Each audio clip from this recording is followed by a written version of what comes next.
en lisant, en écrivant. Le podcast de lecture versatile de Pierre Ménard.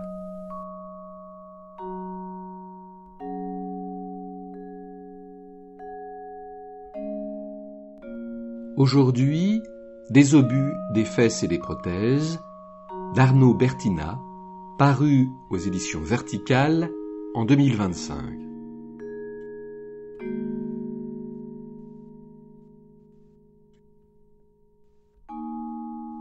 Dans un hôtel près de Tunis, quelques années après la Révolution, des femmes en convalescence après les opérations de chirurgie esthétique, leur corps et leur visage recouverts d'hématomes et de bleus, côtoient des rescapés de la guerre en Libye, gravement blessés, mutilés, défigurés. Ces femmes augmentées, en guerre contre elles-mêmes, l'acceptation de leur physique, se confrontent à ces hommes diminués.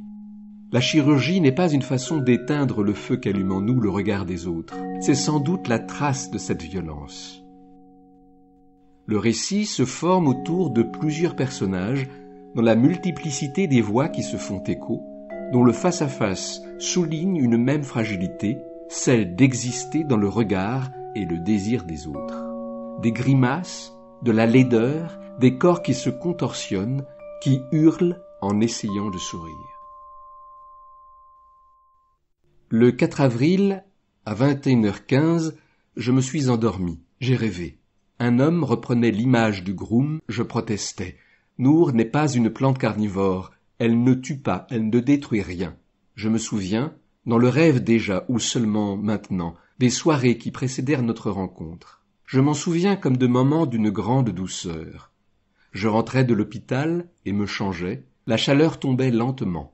Sur les 3 marches menant à ma porte, assis avec une cigarette et une poche de bissap, que j'achetais tous les soirs à une tchadienne, toujours postée au même feu rouge, je regardais le jour tomber, les enfants jouer. Certains voisins sortaient des chaises aussi, mais on me laissait tranquille. Que je sois devenu chirurgien les impressionnait moins que le fait de continuer à vivre dans cette rue et ce quartier, alors que je pouvais désormais prétendre à plus de confort. Quand ils parlaient de moi, je l'ai su, c'était ce qu'ils disaient. Les ayant choisis, je leur appartenais plus qu'auparavant. Il fallait donc me choyer, que je n'ai aucune raison de partir. Je regardais chaque pan de mur, les draps suspendus, la carrosserie d'une voiture blanche.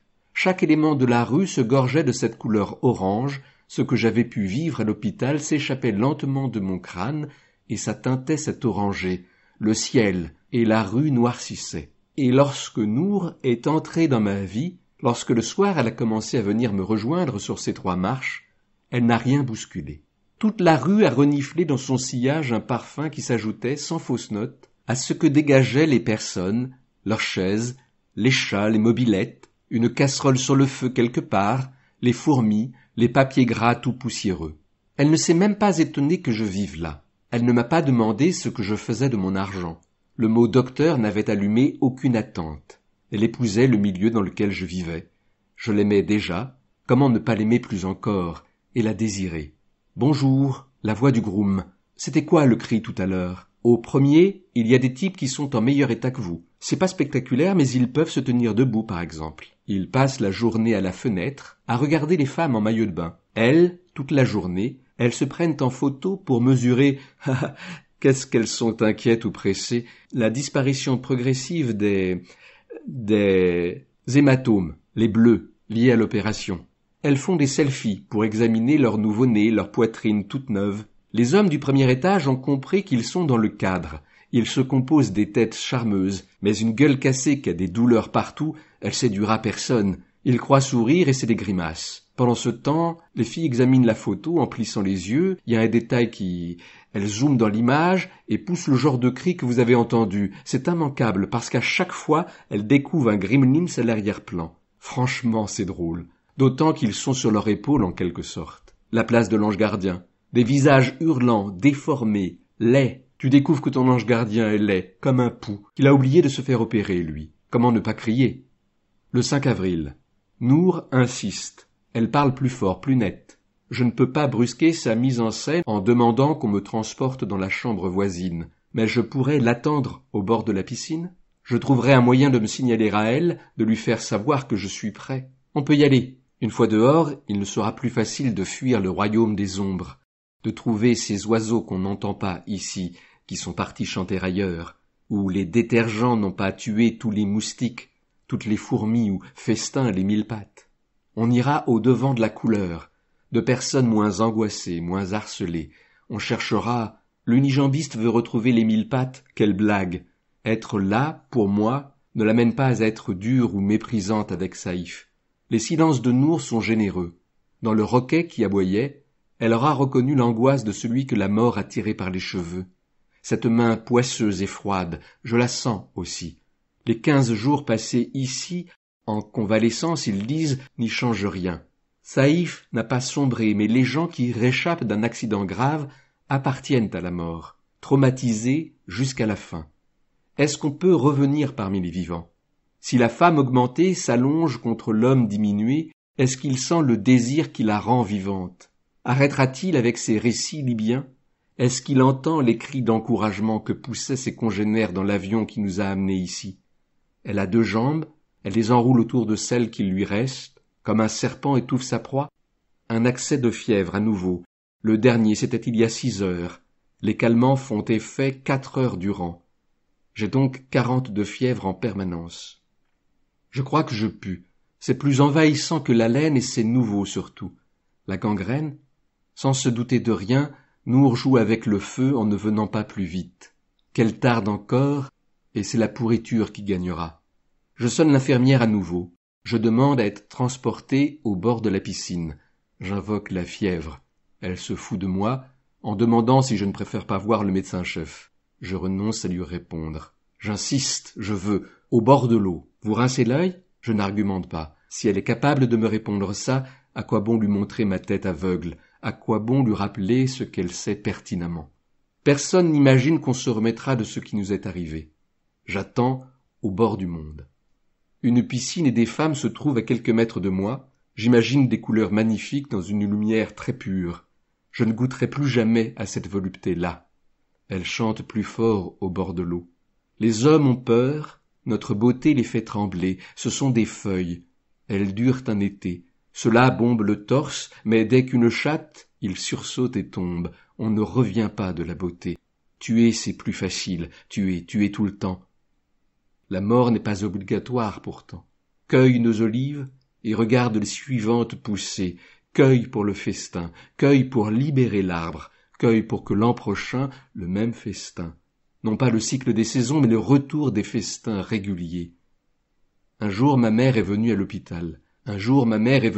l'hôpital. Consulter un confrère dermatologue. Elle avait à l'arrière du bras une tache étrange. Une voisine la lui avait signalée par hasard. Quelques jours plus tard, Khalil m'appela. C'était un mélanome, vilain, qu'il fallait enlever, et sans doute faudrait-il aussi envisager de la chimio ou des rayons. 2 ans plus tard, après une récidive, des métastases au cerveau, maman décédait. Lorsque Nour m'a quitté, complètement cassé, je me suis vu ne plus être nu devant quelqu'un avant longtemps. Et si la mort devait venir poser sa marque sur moi, de manière perverse, en un endroit du corps que je ne pourrais pas voir tout seul, je ne m'en rendrais pas compte. Elle est finalement venue autrement, sans se déguiser mais sans s'annoncer non plus. Les maillots de bain chantent, mais j'entends, moi, les grandes orgues d'une musique terrible. Je suis comme la voiture qui cherche le poteau, qui espère le mur ou le fossé. Si je réussissais à m'enfuir, serait-elle indifférente l'infirmière, voire soulagée? À l'évidence, personne pour se soucier de nous.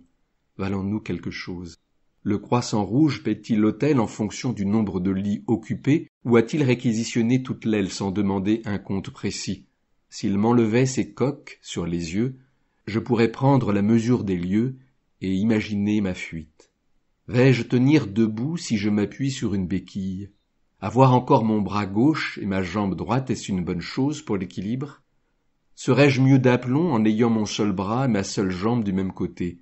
Peut-être pas, car alors le bassin et le buste, je serais obligé de compenser. Impossible d'anticiper aussi l'attitude des clients que je pourrais croiser dans le couloir ou dans le hall ensuite. Que se diront-ils en m'apercevant, fragile, incertain? Je peux espérer les hypnotiser en étant à ce point clown, mon corps burlesque, les faire rire et me casser en le faisant rire. Pour aller où? Je n'ai rien en commun avec ces Libyens, ni avec ces femmes qui ne saisissent pas les mains des angoissés, mais je les fuis pour aller où? Je devrais continuer d'écouter Nour et l'attendre. Si je m'enfuis au lieu de lui faire confiance, je meurs sur la plage, une vague m'emporte et je disparais. Elle se retourne et elle ne me voit plus. Le cœur des femmes augmenté, sous les parasols, que leurs cicatrices ne prennent pas le soleil. Vous pensez mériter des médailles et notre amour, car vous avez approché la mort et vous en êtes revenus. Mais nous faisons ça plusieurs fois en une seule vie, nous. Quand nous commençons à saigner et que vous nous arrachez à l'enfance pour nous jeter dans le monde où vous décidez de tout, quand nous ne saignons plus et qu'on ne vous intéresse plus, quand on commence à se trouver vieille et qu'on vient ici se faire opérer, quand on vous voit devenir vieux, enfin, et qu'on se demande pourquoi toutes ces résurrections, pourquoi ces Himalayas qu'on a gravis. 6 avril. Le môme des poubelles et des bagages est dans ma chambre. Le fou répétait souvent cette question. Comment échapper au grand effondrement, et qu'il était bien bête d'avoir été l'esclave de cette femme qui... Quel fou! Un jour, un type est arrivé dans mon quartier. Au bout d'1 heure, à tourner, il est allé aux dunes. Les jours suivants, on l'a revu. Il traînait sur cette frange de la ville qui est mangée par le désert, où je me suis mis à l'écouter de loin. Je n'avais rien d'autre à faire. Si je suis ici, c'est à cause de lui. Et c'est en rapport avec cette femme, à côté, dans la chambre. J'ai sursauté, mais il a décampé. Il venait d'entendre qu'on l'appelait dans le lobby. Je ne veux pas mourir ici, la moquette sans la poussière. Sur la terrasse, les miettes des clients ne suffisent pas à rendre le lieu habitable pour les oiseaux, les abeilles. Je veux partir, je veux mourir dans un petit rade, avec une télé qui serait allumée pour personne. Ou sur la grève, entre 2 barques, ou au bord de la piscine, moqué par le cœur des femmes augmentées. Je veux qu'on me ramène sous les décombres du bloc opératoire, qu'on m'aide quelques heures de plus à me sortir de là, et qu'on m'enterre dans un cimetière de Benghazi. Le sol sec fait les meilleures momies. La fièvre monte encore. Je dirais 41 degrés. Je me vois fuir au hasard, la tête encore enrubanée, au bras du môme et filant droit, ou au contraire, abandonné par lui comme les passeurs abandonnent les réfugiés en pleine mer, alors que c'est leur première fois sur l'eau. Mais dans mon cas, le ressac sera couvert par les rires des femmes agglutinées contre le parapet de la terrasse. Des rires vexants, cruels, des rires de harpies auxquels je pourrais répondre par un doigt d'honneur, mais ce serait agir comme les bourrins que je veux fuir. Surtout, je vais comprendre qu'ils forment une ligne droite de son. Si je veux réussir à fuir tous ces zombies, je dois entendre le bruit des vagues, oreille droite, et le cœur des femmes, oreille gauche, qui rient aux larmes en observant celui qui veut leur échapper. À charge pour moi de régler la stéréo, de ne pas faire une trop grande place à ces blagues que je ne pourrais m'empêcher de trouver comiques à mon tour, car la vie s'accrochant à ce corps qu'elle devrait négliger, snober tout de même, comme on parie sur une vieille rosse à l'hippodrome. Des larmes de rage entrecoupées de hoquets, ressemblant un peu à des quintes de rire. Nour, enfin, elle entre, elle s'avance, elle murmure. Je n'écoute pas car je dois lui faire confiance. Tout repose sur ma capacité à ne pas écouter l'angoisse qui déblatère. Tout repose sur ma capacité à ne pas écouter l'angoisse qui déblatère. C'est Nour qui mène la danse, je dois me laisser faire. Elle me comprend, elle me caresse. Nour, enfin, ses mains sur moi qui descendent, c'est elle. J'ai soif, j'ai tellement soif. La revoir, arracher les coques en plastique, la bande Velpo, elle pourrait m'emmener. Malek, je lui dirai comment le plafond et une partie du mur de la salle d'opération. Fièvre, Azraël, je n'entends plus les bavardages des autres. Des coupes noires qui embrassent et volent aussi bien. Elles attrapent au vol, elle va entrer, se pencher sur moi. Je n'entends plus rien que le froid, plus rien que hurler. Des chiens enflammés, des torches qui aboient et tentent d'échapper au pistolet du gardien. Qu'il recule, Nour, enfin, jusque dans ton nom qu'est la version amputée de ton amour. Mais c'est parfait, le feu, un cercle des flammes, Nour, enfin, ta main sur moi pour m'emmener. En lisant, en écrivant. Le podcast de lecture versatile de Pierre Ménard.